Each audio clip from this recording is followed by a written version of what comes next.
तर एकीकडे शक्ती प्रदर्शन होणार आहे तर दुसरीकडे संभाजीनगरचे शिंदे गटाचे उमेदवार संदीपान भुमरे सुद्धा आपला उमेदवारी अर्ज दाखल करणार आहे। मात्र तत्पूर्वी त्यांनी प्रतिज्ञापत्रामध्ये बदल केलाय। भुमरे यांच्या आधीच्या प्रतिज्ञापत्रामध्ये बायको शेती करत आहे असा उल्लेख होता।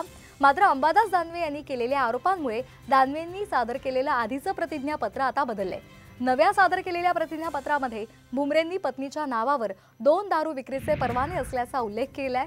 2020 मध्ये पत्नीचं उत्पन्न 0 रुपये त्यांनी दाखवलं होतं आणि आता 2023 मध्ये हा आकडा 14 लाखांवर गेलाय। तसंच मंत्रिपदाच्या काही वर्षांमध्येच भुमरेंच्या संपत्तीमध्ये 2.5 पटीनं वाढ झाली आहे। तर आपण ही 2 दृश्य पाहतोय, भुमरेंचं पहिलं प्रतिज्ञापत्र आणि दुसरं प्रतिज्ञापत्र।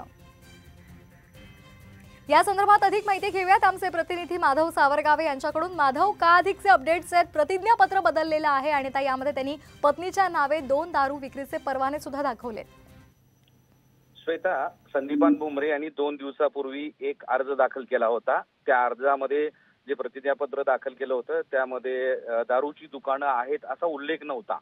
त्यामध्ये पत्नीच्या नावे शेती आहे, स्वतःच्या नावे शेती आहे आणि शेतीवर सगळ्या उदरनिर्वाह हे आहे असं त्या प्रतिज्ञापत्रामध्ये ॲफिडेव्हिटमध्ये नमूद करण्यात आलं होतं।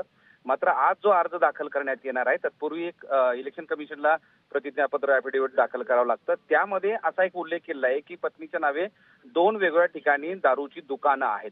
कारण गेल्या आठवडाभरापासून जेव्हा त्यांना उमेदवारी मिळाली तेव्हापासून विधान परिषदेचे विरोधी पक्षनेते अंबादास दानवे आणि त्यांचे विरोधी उमेदवार चंद्रकांत खैरे यांनी दारूच्या दुकानावर आक्षेप घेतला होता। त्यांची दारूची दुकानं आहेत असं ते सांगत होते। मात्र आता थेट पालकमंत्री संदीपान भुमरे यांनी आपल्या प्रतिज्ञापत्रातच सांगितलं आहे की आमची 2 दारूची दुकानं आहेत आणि ते असं सांगताना म्हणले की व्यवसाय आहे तो आणि कोणता व्यवसाय करायचा, काय करायचा आहे त्याचा प्रश्न असतो।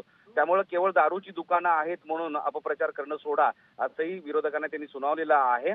स्पष्टपणे सांगितलेलं आहे की त्या प्रतिज्ञापत्रामध्ये 2 दारूची दुकानं आहेत आणि त्यावरून आता सगळ्यांच्या भुवया उंचवलेल्या आहेत की त्यांनी आपल्या भूमिका स्पष्टपणे सगळ्यांच्या समोर मांडलेली आहे। अगदी, त्यामुळे भुमरेंनी आपली भूमिका स्पष्ट केलेली आहे, अपप्रचार करू नये असंही त्यांनी सांगितलेलं आहे। धन्यवाद माधव, आपण दिलेल्या या माहितीसाठी।